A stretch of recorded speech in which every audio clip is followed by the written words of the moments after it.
Yep. G'day guys and welcome to episode 26 of the Bradley J. Driver Experience. Of course, it's your host Brad, and today's guest is tuning in from NZ. He's the face and the voice of New Zealand media. I'd like to think this guy was on the Mai morning crew for many years. He was a very big known radio personality for a decade.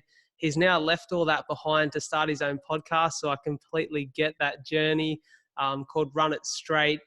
Mate, having huge success on YouTube in its first 2 weeks with some amazing guests. Ladies and gentlemen, it's Nate Nauer. How are you, brother? Hey, thank you so much, Brad, for having me on your show. Mate, it's my pleasure. Like I was just saying to you before we come on, I sort of come across you. You'd had a mutual guest on our shows, and I started watching your content, and I love what you do, man. I can see you're a really decent, genuine guy, and there's no bullshit, and I love that because I'm similar. So it's been awesome to watch your first couple of weeks of the potty being released. It's nice to be away from radio where you're kind of hurried to have this guest interviewed in 3 minutes or less, Yeah. So it's nice to just sit down and relax and have a good chat.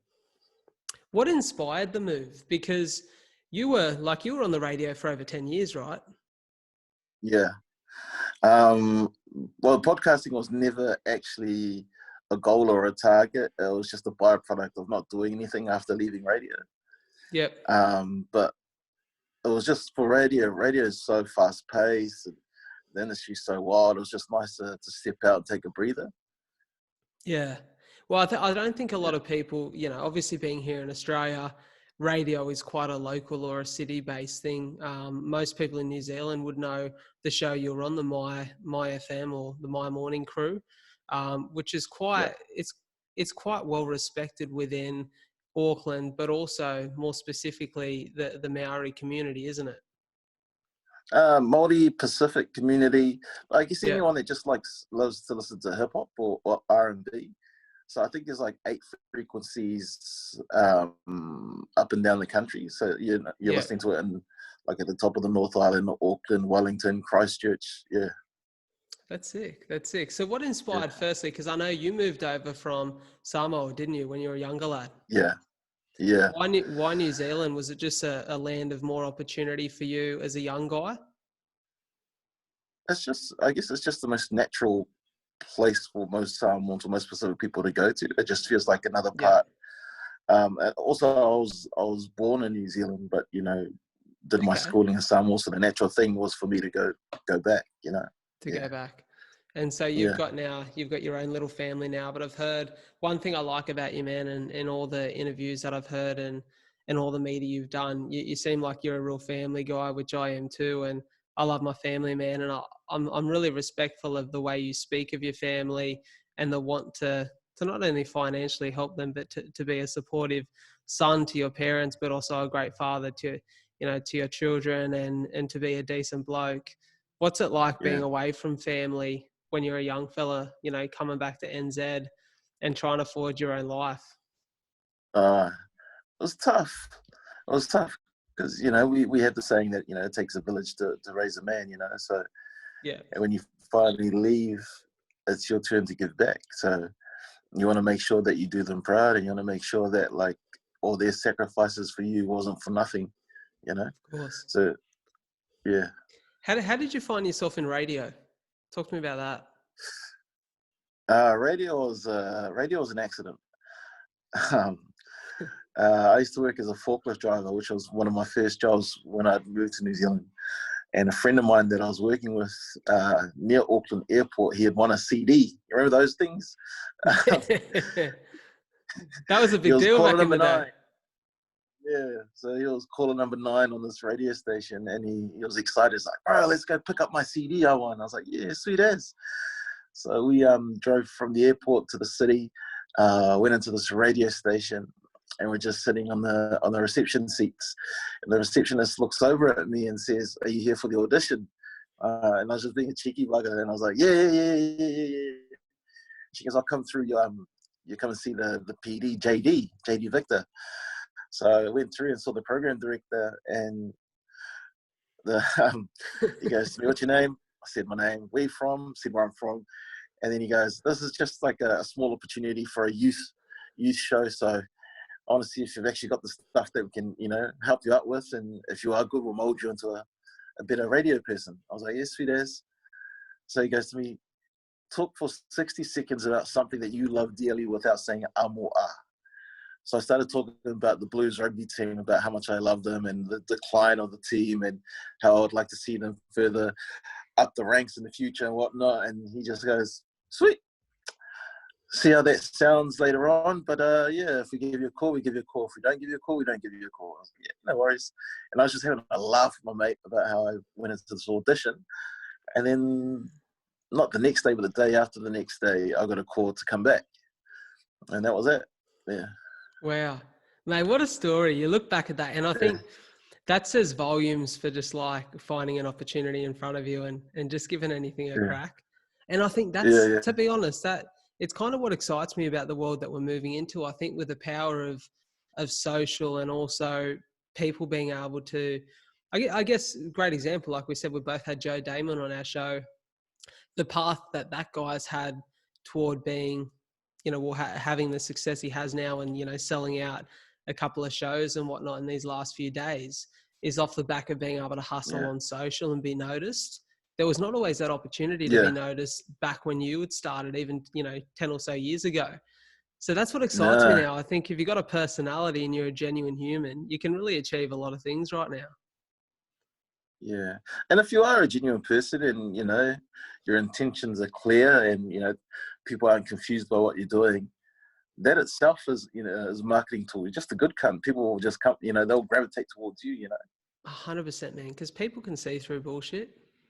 Yeah. You know what I mean? I think in any industry now, it's especially in a world where it's easy to show off material things and be flash and, you know what I mean? Yeah. That seems to look successful on social. I think in the end, once people have had a little bit of experience with that and been disappointed, they look for genuinely good human beings. And man, I hope that's why I try to be as, appreciative as I can be with like guys like yourself, man. There's no right for me to have you on my show at this point in time, but if you approach people correctly and treat people with respect, I'd like to think they're willing to give their time. Yeah, 100%, and like you said, it's real confusing when you look online these days. Like everyone's got these material things and you almost hyperventilate, like what's going on here? Like I'm so confused. And then you find someone who doesn't care about that sort of stuff and you just want to have a chat with, and for me that works. But yeah, sometimes I have to shut down from looking at what's going on online. 100%, bro. 100%. So when in the journey, so I know you started with New FM once you got your first actual radio gig, and then you obviously went on to the My Morning crew. Talk to me about that. Obviously a lot of good years there, and I know you made some very good friends at that station. How did you develop as a personality in media through that? Oh man, it was a wild transition because New FM was like a community-based Pacific Island radio station, and then I think in 2011, at the start of 2011, I had a drive show there with a good friend of mine that was starting to make waves in the commercial industry. So people were starting to take notice of like this afternoon duo who were out raiding like the big boys. So came and got shoulder tapped by Mai FM and was told I could go and do the drive show there. But I was too cocky because I thought like I'd done so well at New FM, it would just be an easy transition over to Mai FM, and I thought everybody would know who I was. So that was a good reality check. I got brought down a couple of levels, which I needed to because I was walking around like I was the man. And my first ever show on Mai FM bombed. First I said New FM's name. I said New FM's radio, phone number. And people just were not liking me. Like the text machine was like, who the fuck is this guy? Get this guy out of here. Where's the old guy? Bring him back. And it was like that for a couple of months. So it was just, See, because you were sort of, from what I understand, and obviously not being over there in NZ, like I didn't get a chance to listen to you on the station. I've seen some videos when I've gone back and done my research, but it seemed like you were sort of given that I guess, that freedom card to sort of speak your mind and to be maybe less presenter, but more human being, which is really cool to see Yeah, because that's rare in radio, I yeah, reckon. yeah. Because one of my closest mates, I did the morning show with him, Mai FM. But before I went to the morning show, I was doing the drive show in the afternoon. So they kind of allowed me to find my feet and develop. And then, because when I first went there, they gave me the stock standard. Oh, we need you to be like the music guy, talk about the music, and I just Yeah. wasn't comfortable being a music jock.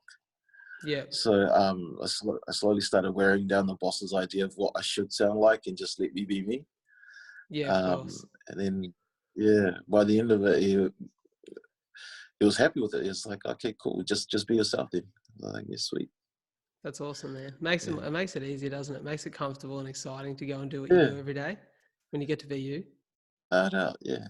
Yeah. Man, you've obviously interviewed some pretty interesting people over the course of your time. I love the story, man. My respect for you grew to another level when I heard the Aloe Black story.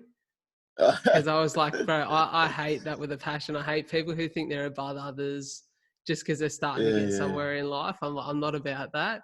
Talk to us about that Nah. story. I want to share with everyone. Oh, yeah. So, Aloe Black just sings "I Need a Dollar," and the man, he's like, when you watch his interviews, he is like the man. He's a cool guy. You want to hang out with him, but for some reason, he must have just had a bad day doing press in New Zealand at the time. So he'd come into our studio, and he was wearing his sunglasses. He was wearing his little cowboy hat, whatever that was, whichever fashion style hat that was at the time. And he was real quiet. So we had to test the mics out before we started recording the interview. And I told him if he could test out his mic. He's like 1 2 1 2 1 2, and then Nixon, my co-host, was like, "Sorry, could you move closer to the mic?" And then he stares at my co-host and says, "Why don't you move the mic closer to me?" And then at that point, I'm from a place where that's, disrespect like that. It doesn't matter where you're from, how much money you got. Like, I will bury you. Like, yeah, okay, if you want to be 100%. gangster, let's take it back to the hood. Yeah. So I exchanged words, and then the record label minder got a bit worried and said, "Oh no, we're going to take him now." And I was like, "Yeah, get him the fuck out of here!" And I had a Right. word with Nixon and our team. I said to our team, no one disrespects us. This is our house. So if someone comes in here and 100%. tries to, I don't care. Yeah, I don't care who they are. You're giving Yeah, them the platform, man. That's the yeah, thing. So talk to me. Obviously, that's a yeah. negative story, but I can imagine you've met some amazing people and interviewed some really great guests. Who have been some of the favorites over the years? You know who I had a really good off-air chat with? It wasn't even on air. It was Flowrider. Oh, dead set. Do you remember Flowrider? Yeah, Yeah, no. yeah, Because I used to and this is me being judgmental. I was like, oh, I hate this guy and his poppy hits and blah, yeah. blah. And then I didn't even want to do the interview. I remember this was like in 2013 or 14. Yeah, this big press tour. So they would have done Aussie as well. He come to New Zealand. And I was like, fuck, I hate this guy. Anyway, I'm going to do the interview. So we did the interview, and it was real good and gave the stock standard answers. And then I went outside for a cigarette. And then he'd come out with his people, and they were trying to find their driver to come pick them up. And he'd come next to me. It was like, "Oh, I really appreciate your time today." And it was just real genuine. I was like, Yeah. "Oh, shit." And I was like, no, thanks for coming on the show and whatnot. And then to my left, to my right in front of me, there was like an Aston Martin there. I don't know who owns it. It was someone's car. And then he goes, "Oh, that's a nice car. You don't see many of those where I'm from. It's mostly like Italian sports cars." And I said, "Oh, yeah, that's right. You got a Bugatti, yeah?" And I said, "It's a Flowrider." He goes, "You got a Bugatti, yeah?" And he goes, "Oh, that car's caused me so many headaches." And I was like, "Why is that?" And he goes, "To me, I'm not your typical rapper who buys fancy things and doesn't know how to manage money. I'm an accountant by trade, but I always told myself when I started on this journey that I'm going to get me a Bugatti just to say that I've made it. Like, that's how I know I've made it, because I'm not going to stop working hard till I get that Bugatti, which is why I bought it." And to me, I was like, man, this guy's on. Like, this guy's clever. And he said to me, he goes, there's another marker in my career where I reach that level. When I make this much money, I'm going to walk away. And I guess he's made it because I haven't heard him do a song in ages. That's how good's that? I think that's ultimate self-awareness, isn't it? Like, and that's the Yeah. that's the drive and the respect that's quite humbling to know there's still Yeah. people that can have that level of success. And he's a few years back now, isn't he? Like, it's been a good Yeah. couple of Yeah. years since I think he used to be one of my ringtones on my phone when I was like, bro. So when we used to Yeah. Bluetooth, I was talking to a mate the other day. Remember the days where you used to Bluetooth songs to people on your phone? Yeah. I never, I don't think I had enough money to get a freaking ringtone, a proper one. Right, I remember. Well, that was the thing. That was the cheat code. You used to Bluetooth people, and you didn't have to actually buy it. You just Bluetooth it between each Yeah. other. It was like sending a song. It was great. Hey, so talk to me. Obviously, your first three guests on your podcast, phenomenal. Yeah. Like, amazing first three guests. You've had obviously your mate Nixon and Jordan River on there first. You've had Izzy Adesanya, which, man, he's a dream guest. What a guy. And Joe as in the third episode there, which is why for me, I was like, wow, I'm curious as to who this guy is and how he has the respect and the relationships that he has, because they're three amazing guests to kick off your show. Yeah, they're good people. They're good people. Yeah. 100%. And so you've obviously built a lot of relationships over the years. And was that the catalyst? Like, you obviously said you were probably, during COVID, I think we've all come up with ideas and we've all had a little bit more free time on our hands, being obviously outside of radio now and figuring out what you want to do. Do you feel like there's been a level of sort of, have you started to love the podcast that you think you'll continue to do it long term? I'll be honest. I don't know. I don't even know if I'll do it next week, to be honest. I was just like a little experiment that I promised my friend that I'll do.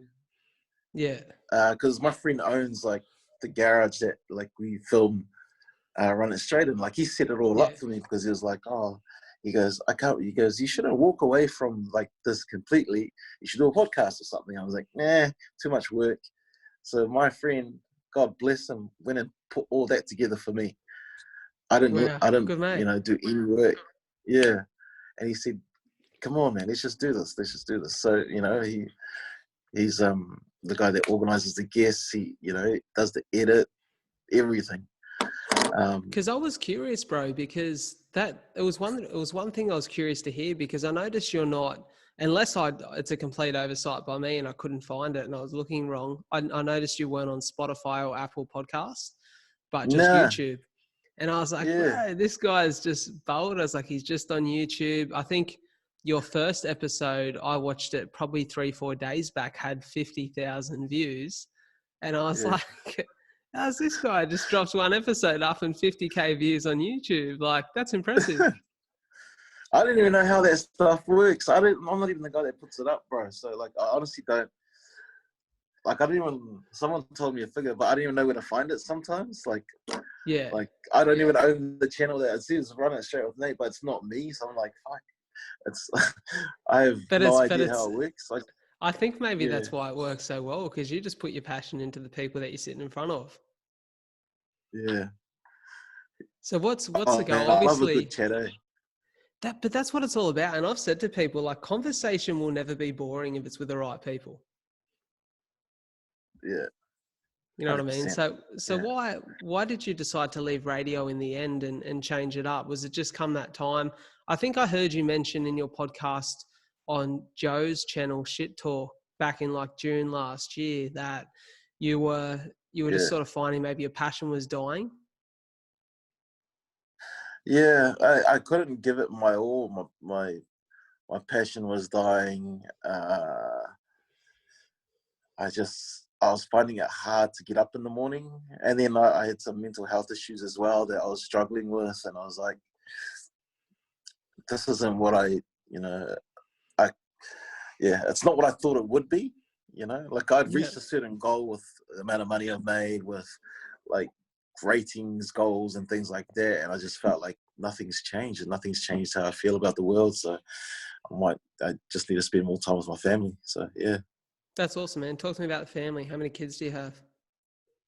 I got one daughter. Her name is Sadie. She's 6 years old. She's the love of my life. Best thing that's ever happened to me.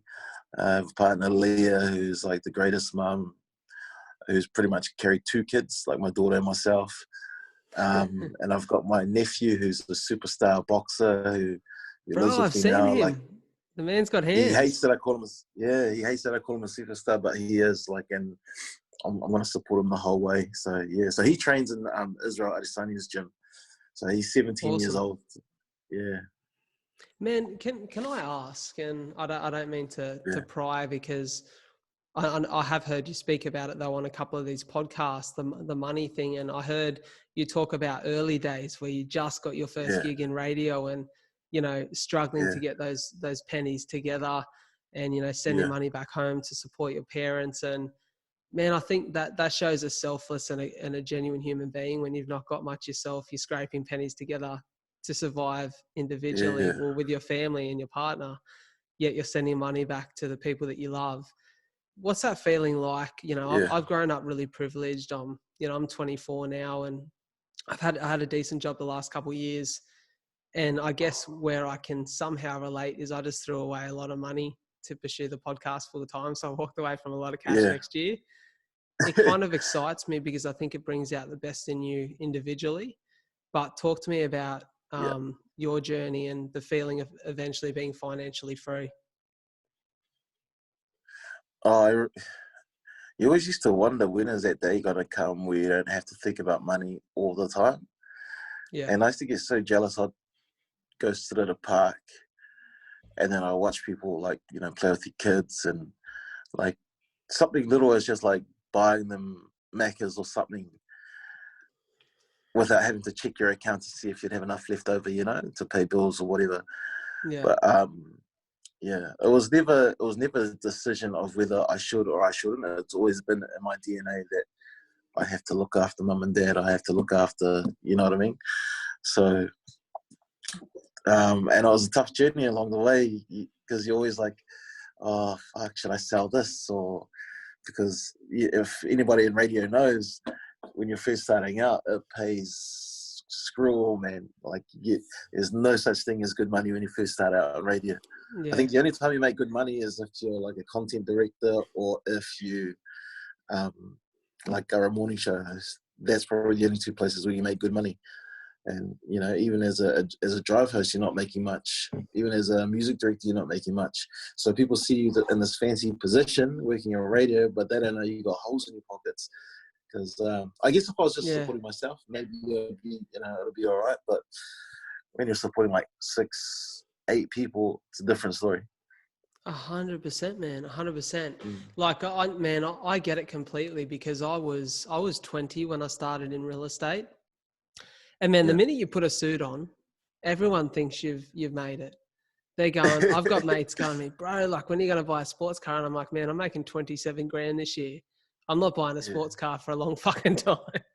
But it was like, after that first few years, you still make shit money. And last year I finally made some good money, and I was probably staring in the face of, I reckon I could have comfortably made 150 Aussie before tax next year.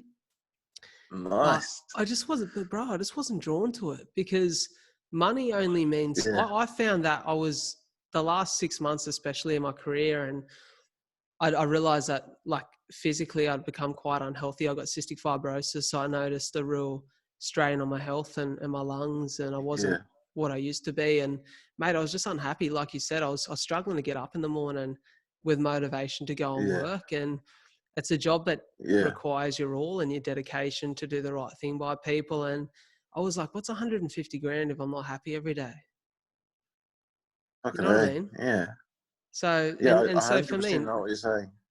and you've got to be passionate. Like, and that's why for me now, this is what I love. So I'm like, mate, if I make 20 grand this year by scraping together on odd jobs and doing what I can and getting a bit of ads where I can, man, like, that means more to me than 150 of unhappiness. And that's why I was excited to see you step away from something that would have probably become comfortable over time? Because that takes balls. Yeah. Yeah, like you know, it was one of the toughest decisions I've ever made. But like, I've got peace of mind, you know, and I to be honest, like in the last year of working radio, I was not a nice guy to be around as far as my family. Like I was hardly there. I'd Yeah. go out drinking and things like that, and yeah, like as soon as I left, I just felt this load off me. I felt this pressure come off me. Um, and just happiness. I get to spend time with my girl. You know, I get to take her to school. I get to pick her up. I get to just chill and not always look at my watch and see what I have to do. So yeah, 100%, man. What's next for you, do you think? I honestly don't know, because I love hanging out with my mates, and that's probably the only reason why I'm doing the podcast. And if it wasn't for my mates, I probably wouldn't do it. Yeah. Yeah, so It's a I'm hard just question to enjoying answer being, at all stages. yeah, I'm just enjoying being present in the moment. You know, That's good to sniffing my hear. daughter's hair, chatting to her Yeah. about her future, things like that, you know. Yeah. That's cool, man. So who are you, like, outside of obviously the media obligations and the stuff you've been doing, like, if you were hanging around you, what type of guy are you? What are you into? Um, fucking for a good time. um, bro, I'm an animal when I party, so Yeah, um, love it. yeah, I'm not so limp and flaccid when we're out on the town. So like I go hundies. Otherwise, just hanging around. This is all I do, bro. I just chat. Like I love people. I love talking to people. I love just chatting and figuring out, you know, where they are in life, where they're about to go to, and then I just get excited because then I start remembering, like, if you know where they are on their journey, where I was at the time.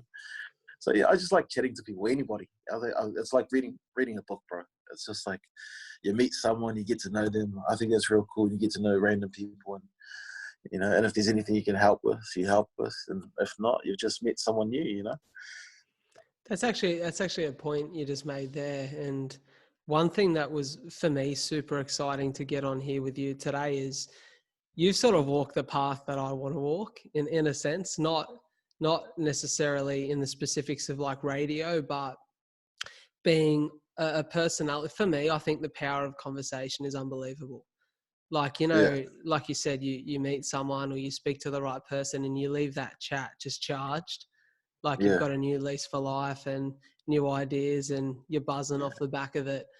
For me, I'm like, I would love to grow a platform and I guess a product that reaches global. And I yeah, think there's so many great stories to share that could put people in a better headspace. For example, yeah, I had 2 episodes back a mate of mine. So I've had some pretty cool yeah, guests on so far. I've had, you know, some NRL players, Super League superstars, like some cool guys on here who have got great exposure in terms of their social following and people that look up to yeah, them. But some of the most popular chats have been like, I had a mate on who's been clinically diagnosed with depression and bipolar and has been through the dumps a couple times and come out the other side quite good for it. And yeah, I was really excited after that episode because I thought we gave the topic the justice it deserved. And I thought we handled ourselves really well in that episode. And I was really proud of him for sharing his story. And bro, like to get 50, 60 messages on his end to people yeah, commending him and saying how helpful it was for them. And for me to have people say that they were crying and, you know, it for them reflected stories of family members who have been through similar and allowed them some closure on those circumstances too. I'm like, imagine how, if, you know, 10 messages feels good. Imagine how 10,000 would feel from people that feel like you've genuinely helped them progress in their life. And that's for me the that's the reason why. motivation. Yeah, that's the reason radio works, because people are like, oh, radio's gonna die, blah blah, Spotify, Apple Music. People are lonely, man, and people just want to hear that someone out there understands what they're going through. So when you have a special guest like your friend, I'm talking about bipolar and depression, and you know, and you have that too, and you connect, mate. You appreciate it. You're like, because I know what it's like to be in this country alone, and that's why I loved New FM so much, because I was this young Samoan man trying to find my way in the country, and then I'd hear another young Samoan man on the radio talking me through what he's going through in life, and I just felt like I was never alone. So that's why I've got so much love for radio. And then, you could imagine some young person who's got so many hard decisions to make, and then watching your podcast, and answers are being given, and you're feeling more confident in your journey because you just watch Brad, lay it out with his guest. So it's real important. 100%, man. Talk to me about, are there any tips from your end that you've picked up over that past decade and a bit that you feel like you could offer to a young lad like myself who's starting to gain a little bit of following and some influence? Yeah, just say yes to everything. Say yes to everything. Is there anything looking back? I would get tired and something. Yeah, like every gig that I've ever done, I think because New Zealand is so small, as soon as you say no to someone, even though you might say it in the most respectful way, they'll walk away and they'll say, fuck that Nate guy, what a stink guy, he didn't help me, do this and that. And like negative press travels so much faster than the nice things people say about you. So, and plus you also,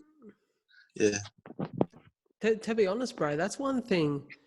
It's funny because I was talking to a mate the other day about I think the difference in Kiwi and Australian culture with the people in the community that I think you share in your areas. And it's funny hearing you say that because we have that here in Australia. We call it tall poppy syndrome here, where, man, like as soon as, don't get me wrong, I'm blessed. I'm 24. I spoke about this the other day. I've only really had one person, like I had a dude the other week going ham at me in the comments, which doesn't bother me. I'm self-aware enough to know where I'm at. Just saying, stop playing with your fucking hair and calling me an egotistical fuck and all this stuff, bro. And I was like, I don't care, man. Like I'm all good with it. But here, I've been very lucky to have amazing support from everyone who's listened to the show and tuned in throughout different stages of my career. But I feel like Australia as a whole, there's a real issue with trying to chop people down that are trying to create something or do well. And it's sad to see, but I looked at the culture that I feel like, especially in Auckland, man, for some reason, I'm following so many people from New Zealand, and it almost feels like there's this little community of people that are all connected that seem to just spur everyone on with what they're doing. And like I watch, say for example, one of the moments for me that stood out is, sorry, bro, I don't know what I've done there. I think I've lost you off the screen for a second there. I watched, there was a 660 concert last year in Auckland. And bro, there were so many like proud New Zealanders there together. Everyone's getting on, everyone's connected. Like I think we lack that in Australia. Is it because Auckland is so small, or the country's so small, or is it? I don't know, bro. Maybe that is the thing, but I just think it made me a little bit jealous because I'm like, I feel like, yes, there's, I've got super supportive mates and family and friends, but I just wish there was this little network of people who were all trying to succeed in their own little things, who felt that urge to get together and support each other through. It's such a hard, people don't realize how much of a hard gig it is going out to do your own thing and trying to create a personality or a platform for people to follow. Yeah, I think the thing about over here is there is no such thing as a superstar. Like anyone is accessible. I mean, look at Izzy. Izzy's one of the nicest guys you'll ever meet, and sometimes you forget how massive Stylebender is on the global stage. He's just like, hey, bro, come on, bro. Yeah, sweet. There's no media manager. There's none of that. There's no paperwork or red tape. It's just like you see him at the bakery. Well, obviously he's not going to be at a bakery, but you're just like, oh, hey, you want to come on the show? Yeah, sweet as. Yeah, that's awesome, man. I'm hoping to get over there maybe later this year or early next year and connect with a few people and do a few episodes face to face. That'd be cool. Instead of jumping over Zoom all the time, man. It's different when you're face to face. Yeah, hard out. Yeah, that's like, I'm not good at at Zoom because my ears are real bad. I think it's from all the years in radio of having the headphones tuned up all the way. Yeah. Okay. Okay. Yeah, Fair and that's enough. funny with that. Like you can't claim health insurance, on your ears. Yeah, mate, that's true. That's true, mate. I Yeah, even feel yeah, like for me, I've got these things in all the time, and I've had to get yeah, in the habit of like taking one out because yeah, otherwise I feel like I'm screaming all the time. yeah. It's 'Cause dangerous, man. Like I've met a lot of people who have done like 20 plus years in radio, and their hearing is just gone. yeah, I can Yeah, imagine, man. Hey, talk to me about obviously those last 10 years. Is there a moment for you that stands out where you felt like, okay, this is finally happening and I'm getting the exposure and also the love that I've been trying to create off the back of my personality? And is there a moment yeah, in time where you wish you could go back and change things and maybe do it differently as well? yeah. I think the thing about radio is you never know how many people will actually listen to you, or you don't know if your material hits. You don't know because you're insular. You're in the studio and it's just you and your mates, and yeah, they might laugh, but you never know if people actually like you or not. And I remember myself and Nixon got asked to MC a stage at Ragamuffin, which at the time was like the premier roots and reggae festival in the country, and the thing would sell out like a football stadium, right? Yeah, wow. And we got told to MC the opening of it. And I hate emceeing, bro. Like, it's just not my thing. I don't like it. I don't like getting on stage. Can't stand it. Yeah. But they were adamant that they wanted us to say a few words. And I was like, fuck, no one gives a shit about us. We walked on stage and we felt like rock stars because people were just chanting our names. And I was like, what the fuck? We didn't even That's sing, insane. bro. And then, yeah. And every word, like, we were just like, hi. And then the crowd will be like, ah. I was like, this is insane.